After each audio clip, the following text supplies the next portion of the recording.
जय माता दी दोस्तों। आज फिर हम रउरा लोग के बीच आ गइल बानी। माई से प्रार्थना बा कि रउरा लोग स्वस्थ और प्रसन्न रही। जैसे कि काल हम दुर्गा सप्तशती के दूसरा अध्याय रउरा लोग के बीच लेके आई रही।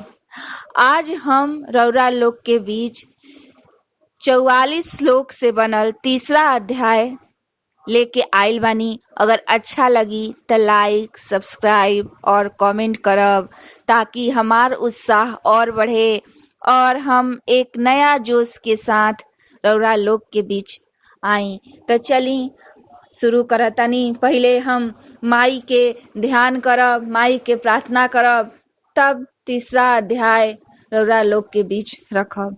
जब हम माई के ध्यान करतानी, माई लाल रंग के रेशमी साड़ी पहनले बाड़ी। उनकर गला में मुंड माला शोभा पावता। दोनों स्तन पर रक्त चंदन के लेप लागल बा। उ अपन कर कमल में जप मालिका, विद्या और अभय तथा वर नामक मुद्रा धारण कैले बाड़ी। 3 नेत्र से सुशोभित मुखार बिंदी के बड़ा शोभा पावता। उनकर मस्तक पर चंद्रमा के साथ ही रतनमय मुकुट बांधल बा तथा उ कमल के आसन पर विराजमान बाड़ी। ऐसन देवी के हमनी के नमस्कार करी जा, नमस्कार करी जा। तो चली अब हम तीसरा अध्याय शुरू करतानी। ऋषि कहतान कि दैत्य के सेना एह प्रकार तहस नहस हो गईल कि महादैत्य सेनापति चिक्षुर क्रोध में भर के अंबिका देवी से युद्ध करे खातिर आगे बढ़ल। उ असुर रणभूमि में देवी के ऊपर एह प्रकार बाण के वर्षा करे लागल जैसे बादल मेरुगिरी के शिखर पर पानी के धार बरसावता। तब देवी आपन बाण से ओकर बाण समूह के काट देली, ओकर घोड़ा और सारथी के भी मार डली। साथ ही उनकर धनुष तथा अत्यंत ऊंची ध्वजा के भी तत्काल देवी काट गिरैली। धनुष कट जाए पर ओकर अंग के अपन बाण से बिंध डली। धनुष, रथ, घोड़ा और सारथी के नष्ट हो जाए पर उ असुर ढाल और तलवार लेके देवी के ओर दौड़ल। ओकर तीखी धार वाला तलवार से सिंह के मस्तक पर चोट करे के देवी के बाई भुजा में बड़ा वेग से प्रहार कैलस। राजन, देवी के बाह पर पहुंचते ही उ तलवार टूट गईल। फिर तो क्रोध से लाल आंख करके उ राक्षस शूल हाथ में लेलस। उ महादैत्य उस शूल के भगवती भद्रकाली के ऊपर चलैलस। उ शूल आकाश से गिरते हुए सूर्यमंडल के भांति अपन तेज से प्रज्वलित हो उठल। उस शूल के अपन ओर आते देख देवी ओकर शूल पर प्रहार कैली।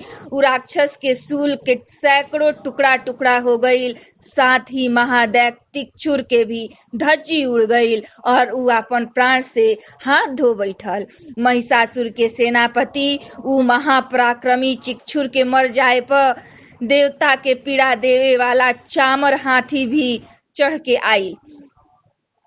उ देवी के ऊपर शक्ति के प्रहार कैलस, किंतु जगदम्बा उ आपन हुंकार से ही ओकरा के पृथ्वी पर मार गिरैली। शक्ति टूट के गिरल देह के चामर के बड़ा क्रोध आइल और उ शूल चलैलस, लेकिन देवी ओकर बाण द्वारा काट देली। इतना ही नहीं, देवी के सिंह उछल के हाथी के मस्तक पर चढ़ल और उ दैत्य के साथ खूब जोर लगा के युद्ध कैलस। उ दोनों लड़ते लड़ते हाथी से पृथ्वी पर आ गईल और क्रोध में भरकर एक दूसरा पर बड़ा भयंकर प्रहार करते उ लोग लड़े लगलन जा। ओकरा बाद सिंह बड़ा वेग से आकाश के ओर उछलल और उधर से गिरते समय ओकर पंजा के मार से चामर के सिर धड़ से अलग हो गईल। ए प्रकार उदग्र भी शीला और वृक्ष आदि के मार खा के रणभूमि में देवी के हाथ से मारल गईल। कराल भी दांत से मुक्का और थप्पड़ के चोट से धराशायी हो गईल। क्रोध में भरल देवी गदा के चोट से उद्धत के कचूमर निकाल देली। विधि पाल से वासकल के तथा वाण से ताम्र और अधक के मौत के घाट उतार देली। तीन नेत्र वाली परमेश्वरी त्रिशूल से उग्रासय उग्रवीर तथा महाहनु नामक दैत्य के मार डली। तलवार के चोट से विडाल के मस्तक को धड़ से काट गिरैली। दुर्धर और दुर्मुख ई दोनों को के आपन बाण से यमलोक भेज देली। एह प्रकार आपन सेना के संहार होते देख महिषासुर एक भैंस के रूप धारण करके देवी के पास आइल। महिषासुर थुथुन से मार के खुरों के प्रहार कैलस। पूंछ से चोट पहुंचाकर सिंह से विदीर्ण करके कुछ के सिंहनाद से कुछ के चक्कर देके और निश्वास वायु के झोंका से देवी के गण के धराशायी कर देलस।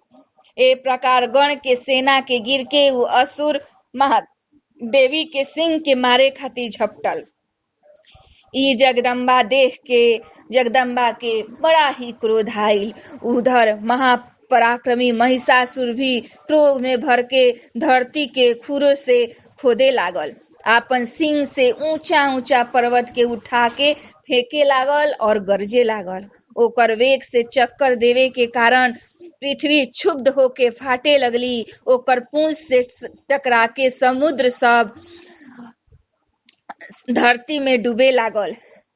हिलते हुए सिंह के आघात से विदीर्ण होके बादल के टुकड़ा टुकड़ा हो गईल। ओकर श्वास के प्रचंड वायु के वेग से उड़ाल सैकड़ों पर्वत आकाश में गिरे लागल।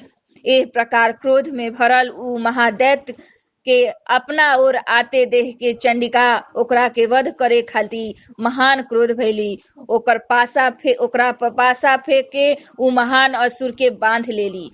उ महासंग्राम में बंध जाए पर उ भैंस के रूप त्याग के तत्काल सिंह के रूप में प्रकट हो गई। उ अवस्था में जगदम्बा जे ही ओकरा के मस्तक काटे खातिर उदत भैली, उ तो ही खड़गधारी पुरुष के रूप में दिखाई देवे लागल। तब देवी तुरंत ही बाण के वर्षा करके ढाल और तलवार के साथ उ पुरुष के विंध देली। इतना ही नहीं, उ महान गजराज के रूप में बदल गई। उ अपन सूंड से देवी के विशाल सिंह के खींचे और गरजे लागल। खींचते समय देवी तलवार से ओकरा के ओकर सूंड के काट देली। तब उ महादैत्य पुनः भैंस के शरीर के रूप धारण कर लेलस और पहले के ही भांति उ चराचर प्राणी सहित तीनों लोक के व्याकुल करे लागल। तब क्रोध में भरल जगत माता चंडिका बारंबार उत्तम मधु के पान करे लगली और लाल आंख करके हंसे लगली। उधर उ बल और पराक्रम के मद से उमड़ल राक्षस गरजे लागल और अपन सिंह से चंडी के ऊपर पर्वत के फेंके लागल।